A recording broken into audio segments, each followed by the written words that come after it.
And we are live. Welcome, mystery and thriller fans. I'm your on-air host, Sara DiVello, and I am so excited to welcome live tonight from Toronto, Canada, the one and only #1 nationally best-selling, USA Today best-selling, the fabulous Samantha Bailey, here for this exclusive pre-launch event to give us the inside scoop on her brand new book. Watch out for her. Samantha, welcome to Mystery and Thriller Mavens. Tell us about this book. Hello. Oh my gosh, thank you so much, Sara. This has been, I know I've been waiting for this for months.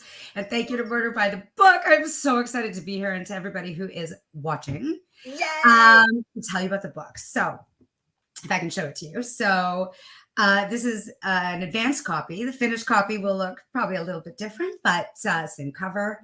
So this is Watch Out for Her. Ooh. It is my second, I will say it's my second novel, but not my second novel written. But that's a whole other story. So this is my second novel. It is the first book that I have set in Canada, which is my home. Ooh. I set it, in Toronto and Vancouver. And it is a story of two women. So it is the story of Sara Goldman, who is a middle-aged mother with a 6-year-old, almost 7-year-old son, who hires a babysitter, Holly Monroe, a 22-year-old med school student. And she hires her to babysit her son, Jacob, for the summer so she can go back to her first love, which is photography. She hasn't done it since her son was born. And at first, it seems like the perfect arrangement. Holly and Jacob adore each other, and Sara and Holly form a very special, close bond with each other as well. And then Sara, who is a voyeur, sees something that she can't unsee. And she escapes from Holly with her family. Ooh. And they move from Vancouver to Toronto. And when they arrive at their new house, she finds hidden cameras all over the house. And she has to wonder if Holly is not so far behind after all. Ooh, well, you hooked us good, Samantha Bailey, and I can't wait to get into every delicious detail. First, I just want to welcome everybody. So we're streaming live to 6 destinations across Facebook and YouTube. So wherever you're watching from, our friends, you're in the right place. This is the right time. If you've been here before, you know how it goes. If you're new, we're so happy you're here. Here's how it goes every Monday for hashtag Mystery Monday, because you know Mondays can be murder. I give you my hand-picked featured authors, and you get to ask them anything. So get the questions going in the comments. They're already streaming in. Erin is saying, hi, Sam. Hi, welcome to the conversation. George Beach joining us from Texas says, good evening. A. With the Canadian A. I was saying S, so that's great. Okay, my Canadian is clearly lacking. Margaret Cook, welcome to the conversation. It's saying hello. Donna, welcome, says, cannot wait. I'm counting the days. I have the best readers in the world, I'm telling you. Yay! If you're watching from a private Facebook group, you have a mysterious handle, and you can allow us to see your picture, or you can stay on brand, stay mysterious. Someone saying, so wonderful to see a Canadian author. I'm also Canadian myself. I cannot wait to read this. You're a fantastic writer. Tell us your inspiration for this book. Let's start there. Thank you so much, fellow Canadian. We have a really, really good tight-knit group of Canadian authors here. The inspiration for Watch Out for Her, well, I'll be honest. So after Woman on the Edge and the success that I could only have ever dreamed of with that book, there's a lot of pressure about what I was going to write for my second book. And it happened to coincide pretty much with the pandemic. The idea started coming to me before, and then it started to coincide with the pandemic starting. And I definitely wanted to write about identity and motherhood. I wanted to write about, where do we fit in our children's lives? Where do we find ourselves when we have children. I wanted to write about the expectations that other people place on us. Sorry. And I think the expectations that people place on us sometimes causes us to hide our true selves because we're afraid to show who we truly are. So these are ideas I definitely wanted to explore. And then I also really wanted to explore the concept that as a mother, we can't watch who watches our children. And as an admittedly overprotective mother, as they get older, I am getting better at letting go of the reins and trying not to be so worried, but I am fearful and I am worried, and I identify a lot with Sara, although she's quite a bit more paranoid and worried than I am. I'm paranoid and worried. But there's a fine line. I'll tell you, there's a fine line. But it was that idea that we can't watch. And while I have never used nanny cams or cameras, you know, the urge has certainly been there to want to be able to watch. And again, the concept of, you know, all these thoughts that were coming to me, it was no real moment the way it was with Woman on the Edge. It was more just a culmination of ideas, walks. You know when you take a walk, Sara, do you sometimes, I don't know, peek into people's windows? I don't mean peep. Of course I do. Right? I unabashedly say, oh, I like that lamp. Oh, I like that couch. Oh, yes. You know, cool chandelier. Yes. And that's it for me too. It's actually the decor, not so much as I'm watching the people. But if there are people there, then I am drawn to seeing how people move about their space and what's going on, what are the dynamics in that environment. And so I wanted to put all of these ideas into a book. And I also really like the mother babysitter dynamic. When you hire someone to watch your children, it's different than when your family watches your children. It's just such a different dynamic. You're now paying someone. You're bringing a stranger into your home. You feel judged for the way you live your life. You're judging the way someone else lives their life. You know, so the inspiration came from motherhood. It came from motherhood. It came from identity. It came from the idea of wanting to explore the expectations that are placed on us. That was a very long answer. I'm sorry. Ooh. Well, thank you for the great question. So I realized that is from Bookstagrammar extraordinaire, Courtney Smirachinsky, and she is a fabulous and very funny book reviewer at Bookstagrammar. She is Caffeine Read Repeat. I'm going to drop her link. Oh, yes. And she is Canadian based. So she's just so happy to see a Canadian author here. So as we all are. So Courtney, thank you for the great question. And Samantha, thank you for the great answer. I appreciate your honesty and your transparency. Jane Pettit saying hello. Hi, Jane. Welcome to the conversation. And here we have another mysterious person saying, hello, Sara and Samantha. I can't wait to hear more about this book. Thank you. Oh, this is from Anissa Joy. Welcome to the conversation, Anissa. She's also a fabulous bookstagrammer, does a lot of big things with friends in fiction. Welcome to the conversation, Anissa. Always a pleasure to have you.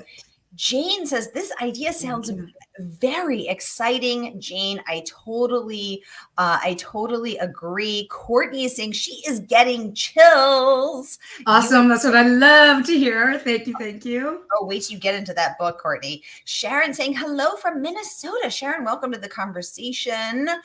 Sherry saying hello from Mooresville, Indiana. Sherry, great to have you here. Thank you so much for joining us.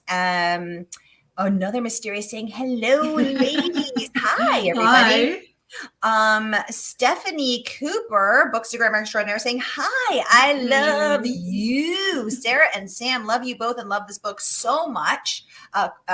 Stephanie, welcome to the conversation. Stephanie is also a fabulous Bookstagrammer. Yes. And she is at Fire Pit and Books. So I am going to have everybody give her a follow here too.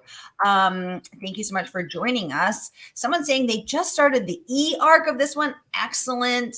Someone else saying, looking forward to reading your new novel. I just want to let, if anybody wants to be not mysterious, you can enable privacy settings, but no pressure. This is a mystery show. Courtney, great to have you. Thank you so much. So let's see. Carrie saying she cannot wait. Ooh, this is a good question. What was the biggest hurdle that you had to clear during the writing of this book? It's an excellent question. This is coming from Anissa Joy. Anissa. Hi, Anissa. I saw your name today. That was wonderful. The biggest hurdle was the pandemic. So I have a almost 12-year-old daughter and an almost 15-year-old son. In Toronto, we went into 3 different lockdowns, and the schools shut down 3 different times here. And as they should for safety. I wanted everyone to be safe.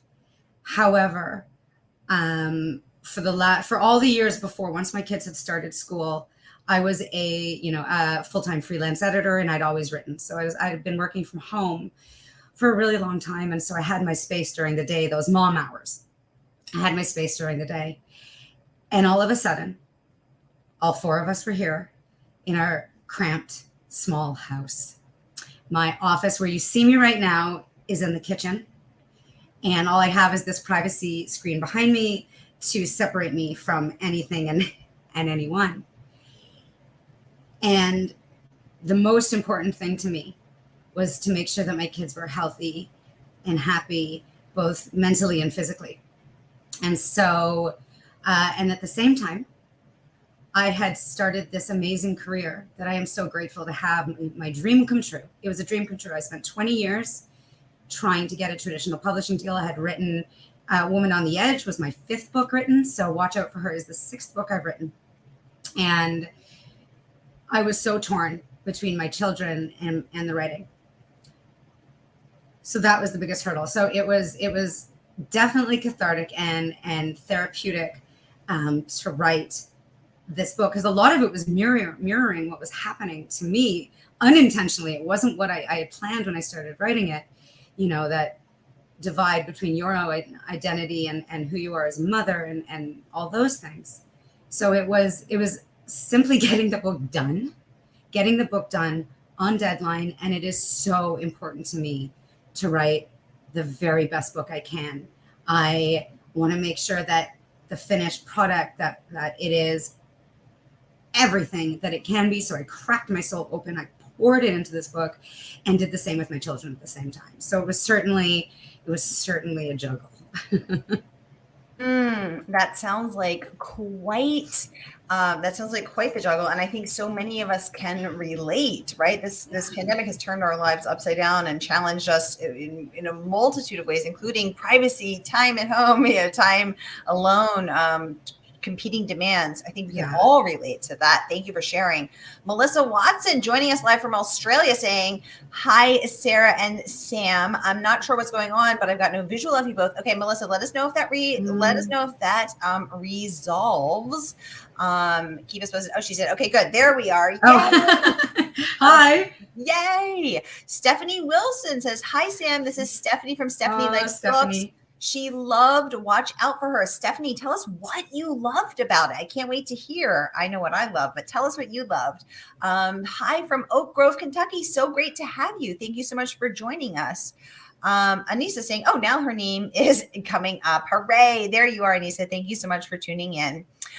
So Samantha, oh, good. Donna says, how did it feel to have 2 of the Real Housewives of Beverly Hills rave about your books on Instagram? Okay, first we need the full story. What's going on?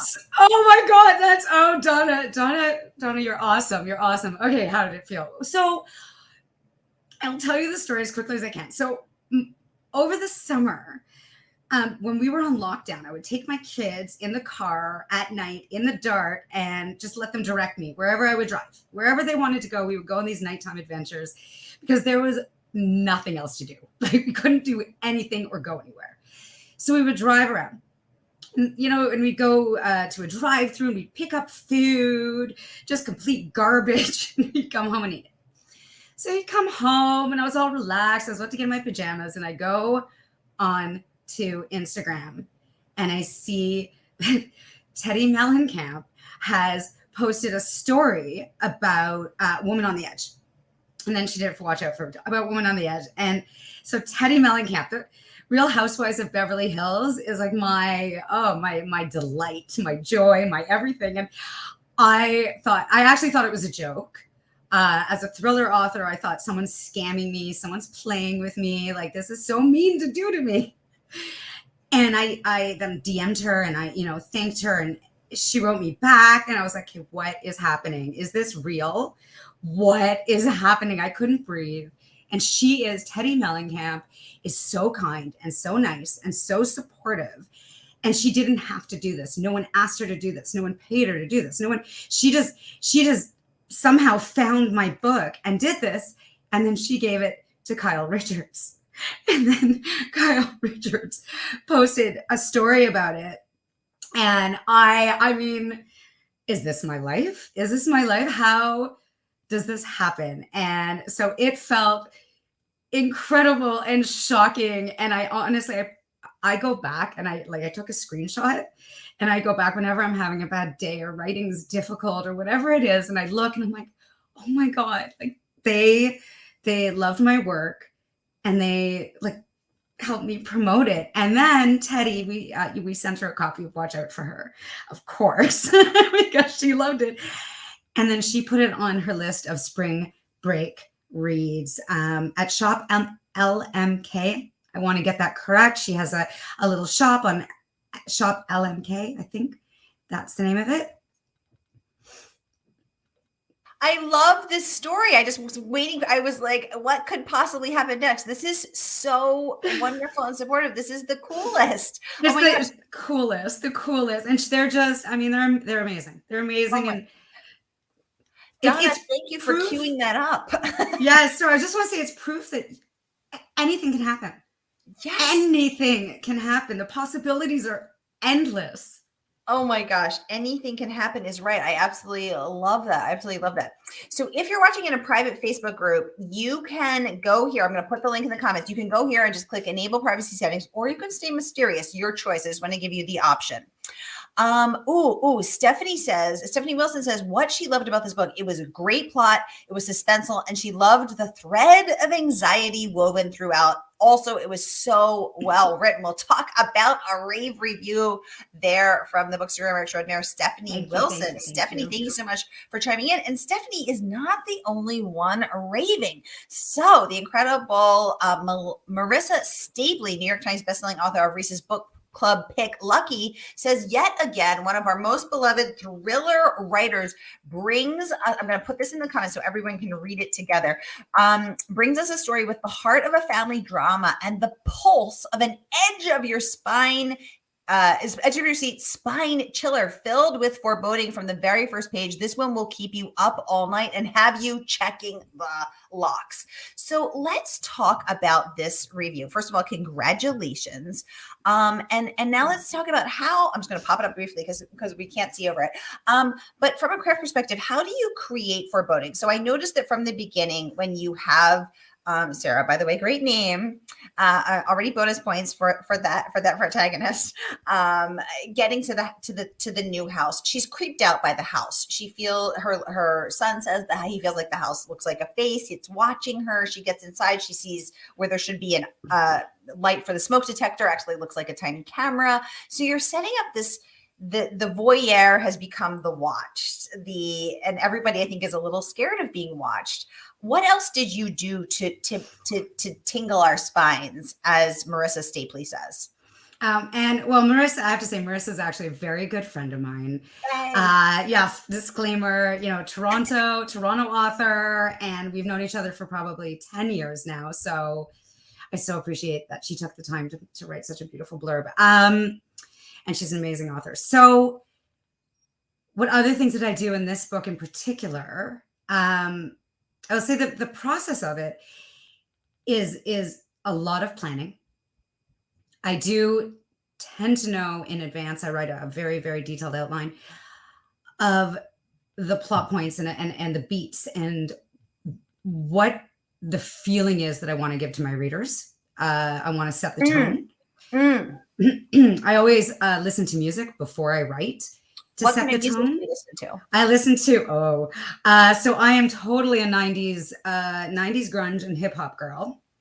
So I say 90s grunge and hip hop is my jam. I don't know if anybody says that anymore, but I think 90s girl and I think 90s girls say that. Okay, so you're rocking out to Fiona Apple, to LL Cool J, Chris Cornell. I would say I'm more of Okay. the Chris Cornell, Dr. Dre kind of stuff. So definitely I set the tone. So I think that sets a tone of anxiety and foreboding and tension. That music is so raw that it sets that tone. And then major rewrites.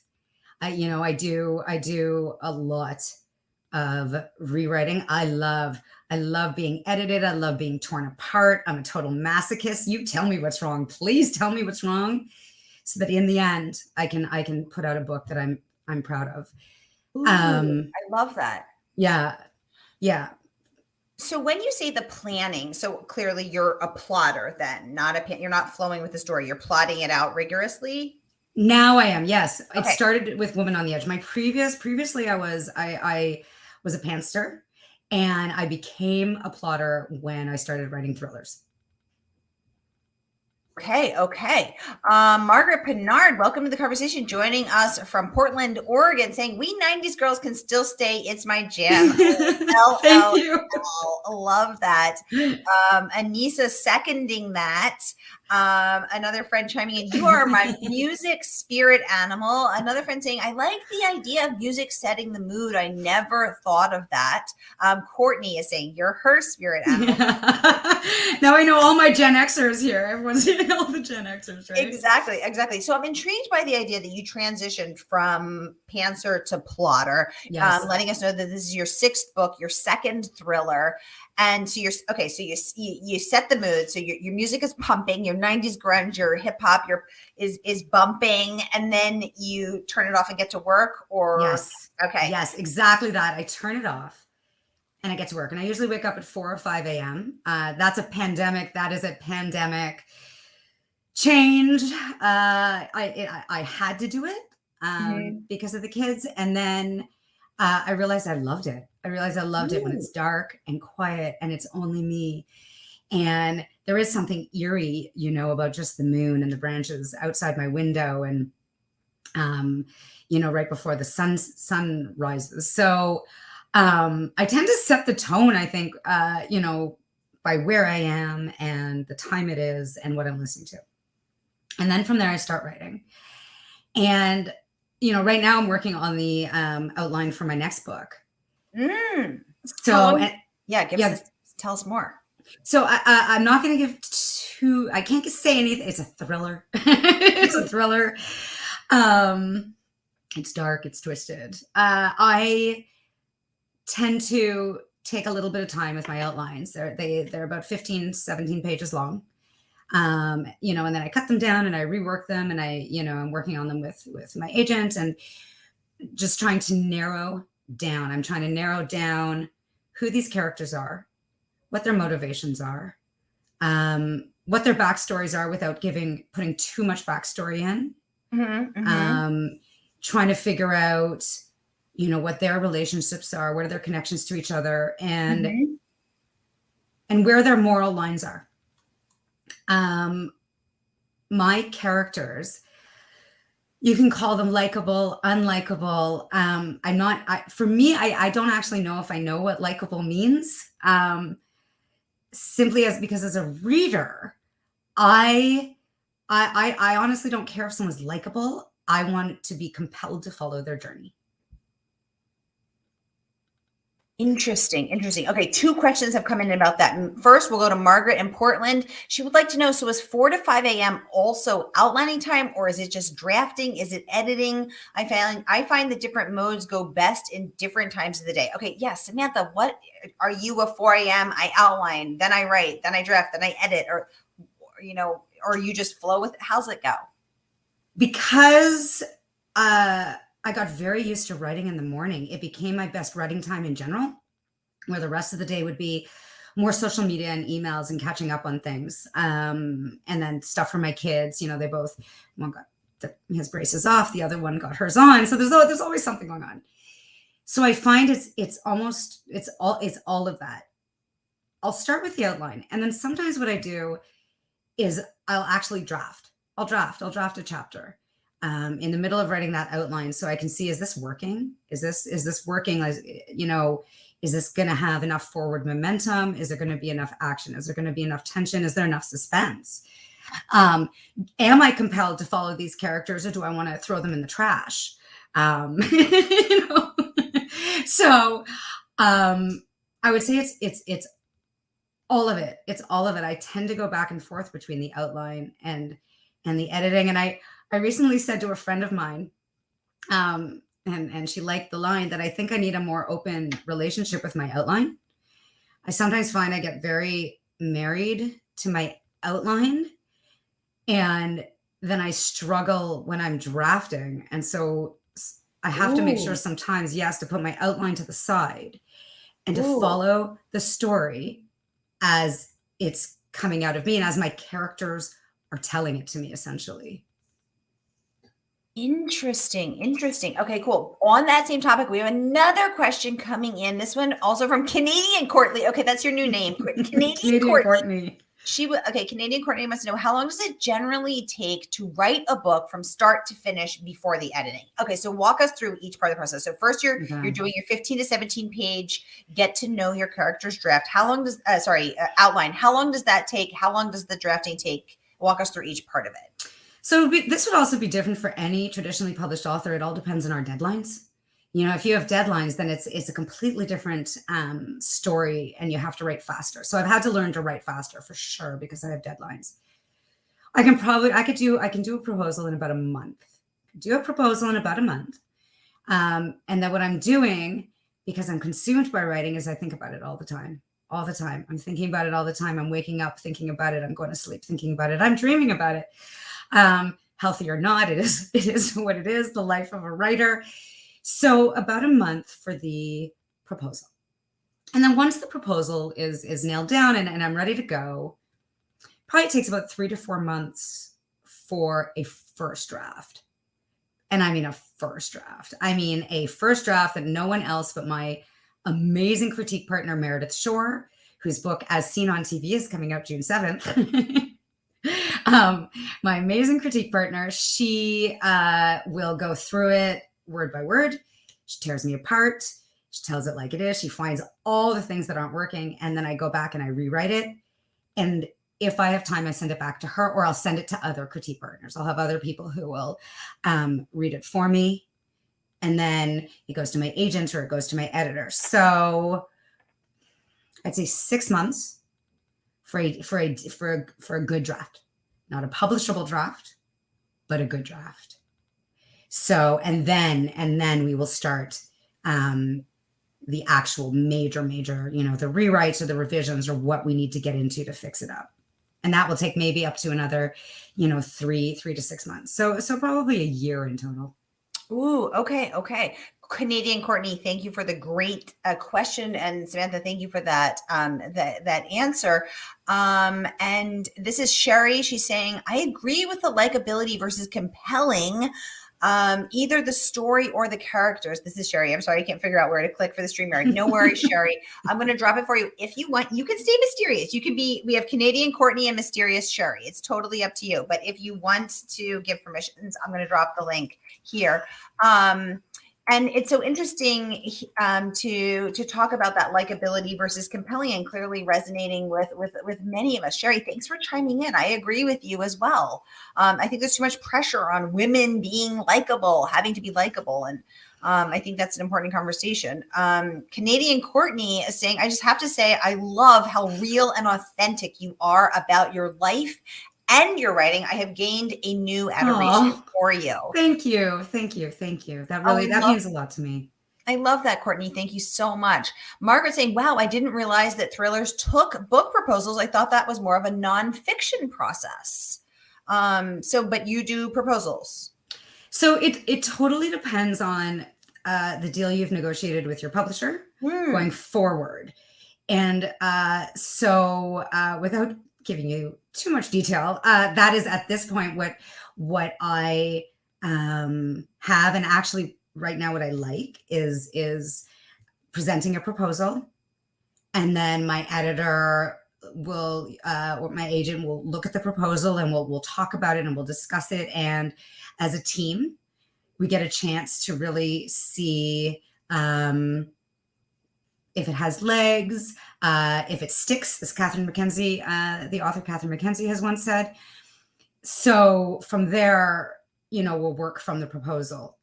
I think actually, so a lot of authors who have traditional deals will often get what's called an option on a proposal, which means that your next book, there's an option on it if the proposal is accepted, and if you accept going forward what is offered to you. Thank you for that great question, Margaret. Donna asking, once you have finished a book and it has gone to print, is there something you do to celebrate that? I guess kind of like a push present. Yeah, this should be a publishing push present. How do you celebrate yourself, Samantha? I sleep. Okay. I sleep. I also, I should, again, the pandemic, I didn't have the chance very much to celebrate with friends and to go out and, big time and to do all of those things. But I will say for this one, I am going to New York City for Thriller Fest. I am going to New York City, and hopefully everything will be okay and it will be safe, because I have missed every conference and I have missed every trip and I've missed everything. And I miss my author friends so much, and my New York author friends, especially because they're some of my closest friends. So I am going by myself to New York for 5 days, and that is my push present. Woo! You know what? First of all, I just want to say I'll be at Thriller Fest too. Awesome! I'll see you there. So you won't be alone. You'll have me there. But this is really making me think, Donna, because the way that you describe this as a push present, it's actually really making me think that we don't celebrate the milestones of our careers as much as we celebrate the milestones of marriage or motherhood. So where we have bridal showers, we have baby showers, we have push presents, but where is the celebration for all the other stuff that we're creating in our lives? This just popped into my brain. I am issuing a challenge and an ultimatum. Women, authors, people, let's celebrate ourselves and celebrate our achievements with in whatever ways best support you, whether it's a trip to New York, whether it's sleep, whether it's a meaningful gift, a book, a bracelet, whatever. Like, we should be celebrating all of the things that we're doing. Donna, thanks for the great so question. True. So true. Why are we celebrating this stuff? Yes. And Nisa is saying suspicious Sherry. So we have suspicious Sherry and Canadian Courtney. Who else wants a nickname? Nisa and I will give you one. And Nisa is saying that she loves these events as it allows you to hear directly from the author, and which then brings so much more to the book. You are awesome, Samantha. Oh my God, thank you. That's so nice. Thank you so much. Praise there. Yeah, seriously. Erin says, hi, Sam. It's Erin from Girl Well Read. What do you have more fun with? Character development or plot? Cool question, Erin. Samantha? Yeah, Erin is a fabulous bookstagrammer. Fabulous. Oh my God, her shots are stunning. They're just so elegant and beautiful. And I've known Erin now for a while. What do I have more fun with? Oh, that's a hard question. Oh, tricky, Erin. Tricky. Okay, we have Erin's new name. She's Tricky Erin. Tricky Erin. Sherry, Canadian Courtney, and Tricky Erin. I think I'm fascinated by psychology, and I always have been.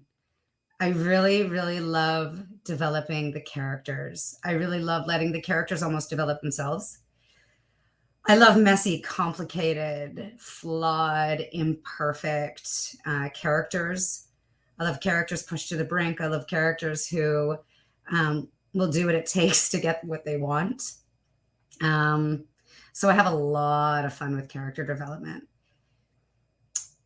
I love plot because it is what drives the story forward. I find it more difficult than character development. I find that is more challenging for me to write, and it's more challenging for me to streamline it. I've learned a lot. I tend to want to write the most outlandish plot you could ever imagine. I want to write the real crazy. I want to write. It is my initial when I first start, because I love things that are so dark and twisted. I really do always have to pull myself back a little. I do have to pull myself back. I have to make sure that it is somewhat believable, that it is realistic, that it is, grounded in some form of reality. And sometimes, I do have to figure out if something is believable or not, because to me, almost anything can happen. Ooh. Ooh, that sounds like a challenge. All right, y'all. Let's give Erin a follow. Here's her link. She is Instagram.com/girlwellread. So let's go check out those pics and give her a follow. I love this. Someone saying, we do not celebrate our accomplishments enough. I totally agree. And someone else saying, yes, Sara, yes, celebrate big or small achievements. Canadian Courtney giving us permission and encouragement to do that. I love that, Canadian Courtney. Thank you. Margaret saying, whether it's a live stream where people come by on a red carpet to praise you, just a thought. Could you imagine? Oh my God. We're going to get hashtag Tricky Erin. Exactly. Erin changes her name from Erin Well Read to Tricky Erin. Tricky Erin. Exactly. Oh my gosh, I love it. I'm thinking also about the red carpet now. I'm just gonna lay one out like outside my front door. I'm just gonna put a red. Oh my God, you have to for your pub day. Totally. Oh my God. Stephanie Wilson would like to know: do you think that you'll write a book set in the pandemic, or is it just too soon? Ooh, that's a really good question, and I would never say never, but never. Wow. Okay. I never want to relive it. I write books for escape and entertainment. And while I would read a book set in the pandemic, I definitely would read a book set in the pandemic. And I've seen shows, these shows are all set in the pandemic. But for me personally, I wouldn't want to write it and to bring myself back to that. I love the idea though of isolation. I think that is actually such a good thriller trope. But I don't want to do it at all. I'm sorry. Yeah. I'll be honest. I'll say I don't want to read a book set in the pandemic. It's too fresh. We're still in a pandemic. It's too fresh. Give me probably 5 or 10 years, depending on where we go. I am not ready. Someone sent me a book set in the pandemic and I was like, I am sorry. I just can't do it. It's too soon for me. It's too soon for me. I would say the reason I would read it is just the same way I read anything is to see, to relate, to find someone to relate to who felt the same, anxieties, fears, worries, all of that I felt and feel. It's not over, that I feel through it. And, I would say exactly. Good question. Readers gotta read. Hey girl, good to see you. Always appreciate when you stop by saying I like to see the details in the covers. The covers on both books in Goodreads have yellow coats. Can you give us the story behind the covers? Giving me Keeping Faith vibes on the Welsh TV series. So give us the inside scoop and then show us your sassy nails. All right, so Keeping Faith, I'm gonna have to go check that out. Okay, so that's actually I've been waiting for someone to ask the question about the yellow raincoats. It was not done necessarily intentionally. So with the yellow raincoat on Woman on the Edge, that cover was designed originally by Headline UK, by my UK publisher, and I love that. I love that cover. And when I was seeing the cover ideas for Watch Out for Her, I fell madly in love. Oh my gosh, I love this cover so much. And the yellow raincoat, I paused and thought, okay, so is this okay? I think it's okay. I love it so much. It pops. And then I felt like, you know what? I have a brand and that's okay. So maybe I have a brand, or maybe, it's a recognizable, I don't know if I'll always have a yellow raincoat on my covers. Maybe I just need to buy one to wear to launch or something. On the red carpet. On the red carpet. On the red carpet, my yellow raincoat. Oh, I'm going to get hauled away. But who else is voting for a picture on a red carpet in front of Samantha's house? A red carpet or yellow raincoat? I want to see it. Running to Taylor Swift. Challenge, Gauntlet Cast. Gauntlet Cast. Is the challenge accepted? I set myself up for that. Anyway, but I think it's a nice nod to Woman on the Edge, my book baby. I would say it's my book baby, and then Watch Out for Her is the book of my heart. So I guess I have a brand. And you have branded manicure. Let's talk about that. Okay. So Jenny Shaw of Jenny's Nails and Tails. You have to go follow her on Instagram. Her cover manicures are the most astonishing thing you can see. She is so talented. It blows my mind. And she does cover reviews. For Woman on the Edge, she came to Toronto. And at my publisher's office, we had lunch. And she did my nails with the cover for Woman on the Edge. And of course, we couldn't do that for Watch Out for Her. And she now makes custom press-on nails of book covers, and she sent me custom press-on nails. So Sara taught me how to do this. So yep, palm, and then we go. This is how the influencers do it. You bring your palm up. Of course, my nails aren't done. Here, okay. Yep. Okay. Oh my God, this is going to take 10 minutes. No. My apologies to everyone.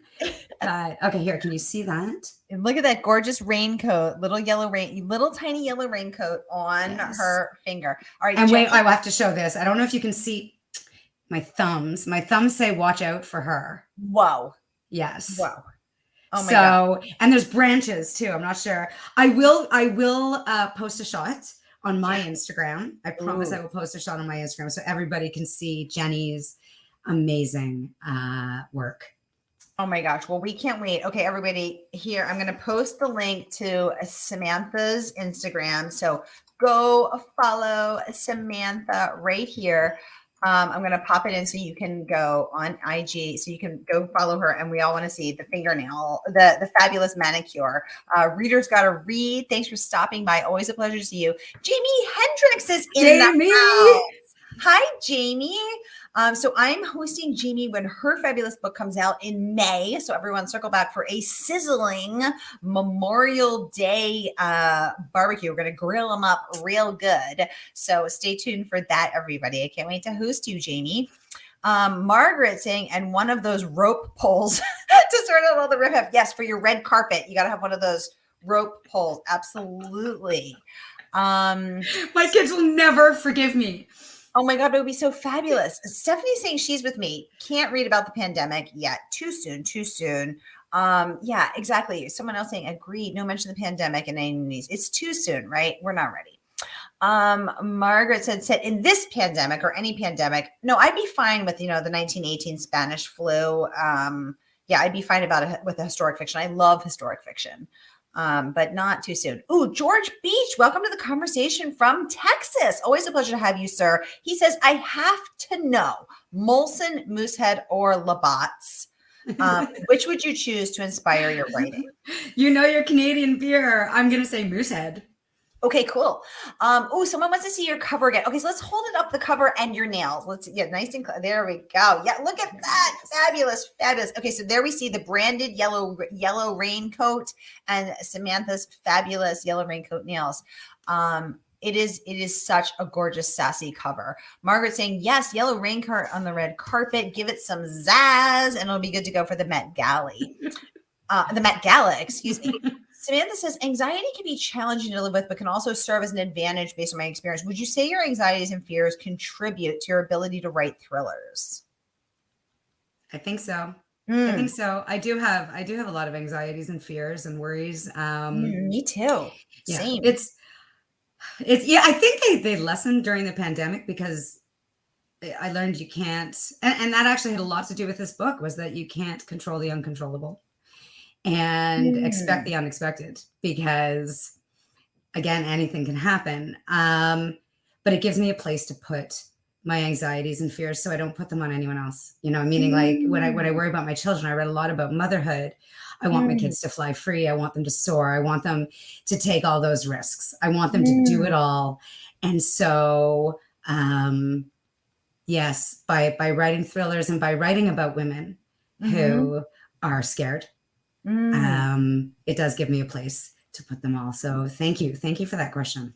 Thank you. Yeah, and I'm glad to have this conversation, because I mean, a lot of us have anxieties and fears. I have a lot of anxieties and fears, and if if you're paying attention, it's easy to be susceptible. If you're a sensitive soul, Yes, which also enables writing and creative pursuits, and kindness and compassion and empathy and all these good things. The other side of that sensitivity coin is also a tendency to have worries as well. Yeah. Let's normalize talking about that. Yeah, totally. Margaret saying, so we've moved on from covers and on cakes to covers on nails. Artists are amazing. Absolutely. And I see, is this the nail artist herself, Jenny? This is the nail artist. This is the goddess, Jenny Shaw. Okay, Jenny, can you drop your link in the comments so I can pop it up? Because I just hopped on Instagram to try to find you. And it turns out there's a lot of Jenny nails. So I was trying to scroll through them, but also listen to what's going on here. So then I got overwhelmed. So if you could drop your link, that's great. I'll pop it up on the screen.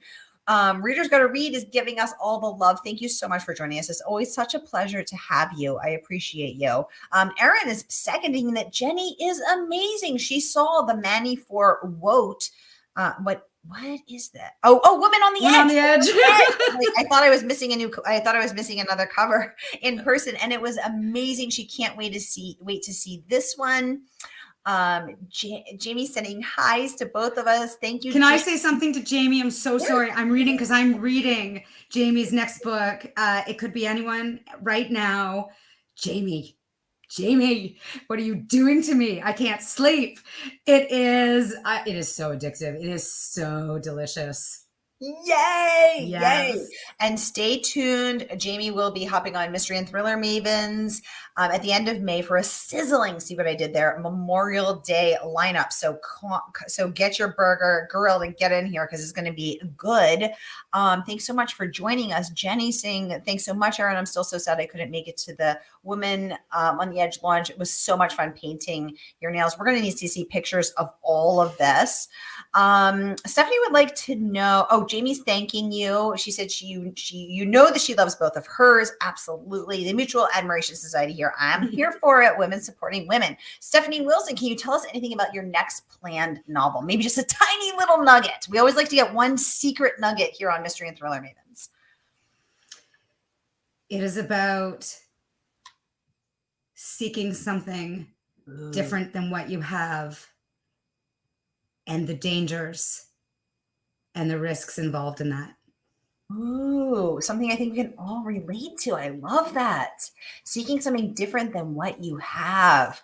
#relatable, right?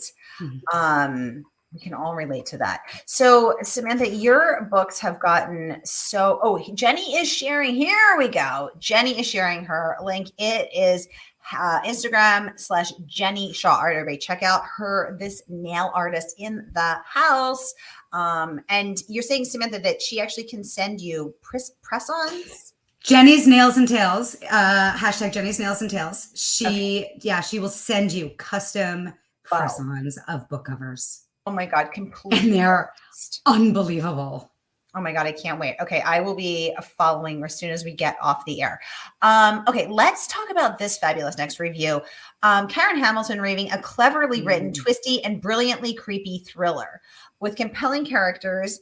No, she didn't say likable. She said compelling, intertwined with obsession, lies, simmering menace, and a secret at its heart. This is a page turner which drew me in and kept me hooked.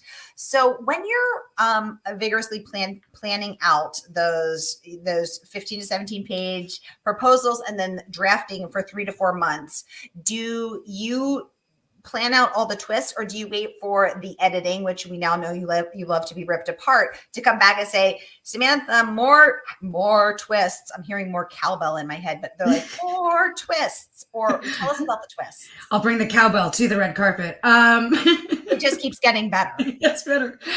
I generally know most of the twists before I begin, so that I can set things up and lay out all the clues and know where, when, what, why, how.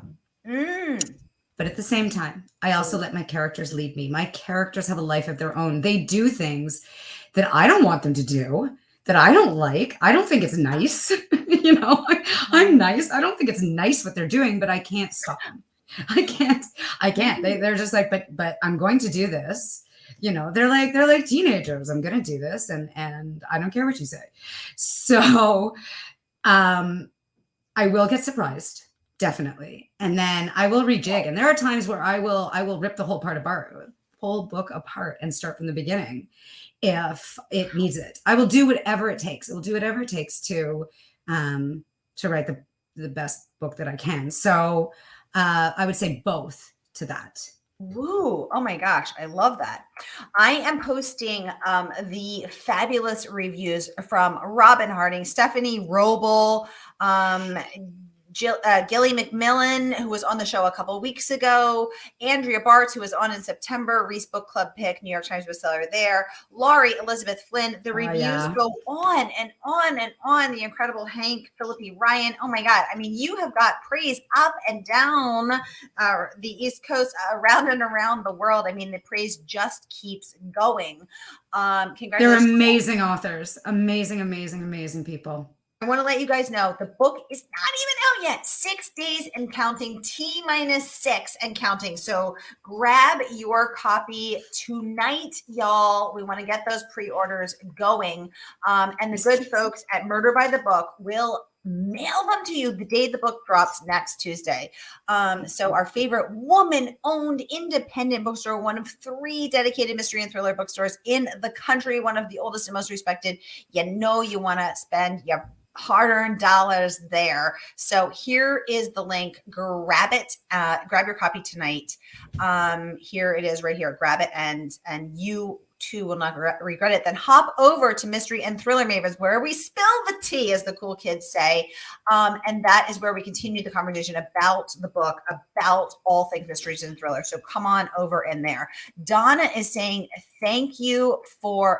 So, oops, I clicked the wrong thing. Donna's saying, thank you so much for this. I can't wait. Congratulations, Samantha. This is so deserved. Anissa saying, thank you so much, ladies. This was wonderful. Anissa, always a pleasure to have you. Donna, thanks for joining the conversation.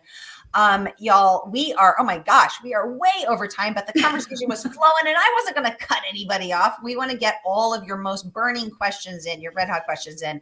So thank you so much for joining us. Samantha, anything you wish I'd ask, anything you want to leave us with? I am truly so grateful for all the support. It makes me emotional, for all the love. My readers, from Women on the Edge to now, and new readers, the beautiful messages, the reviews, the gorgeous posts. It means everything to me, especially, like I said, as someone who worked 2 decades to see my dreams come true, to have the amount of support I have from the authors as well. It absolutely means everything to me, and I am so very lucky. Oh, oh, I love that. I love that because yeah, you're putting your heart and your soul out on the page, and to see that resonate with readers, to see everyone from Canadian Courtney to Tricky Erin to Suspicious Sherry and all of the rest of us saying what your work has meant to them, to seeing all of these amazing reviews. May Cobb, who's coming on in May. Oh, we have. I love makeup so much. I was witnessing the love today earlier on social media. I cannot wait to host May in. I can't wait to host May in May. George is saying thank you so much. Only have Labatt's in the fridge, but a tip to you. George, always a pleasure to have you. Thank you for tuning in all the way from Texas, sir. We appreciate you. And he appreciates Canadian beer, so very, very pleased. Bonus points for you there, George. Wow, you are racking up the points. Y'all, that is a wrap on this hashtag Mystery Monday. But join me next week because you know Mondays can be murder. Have a great night, y'all.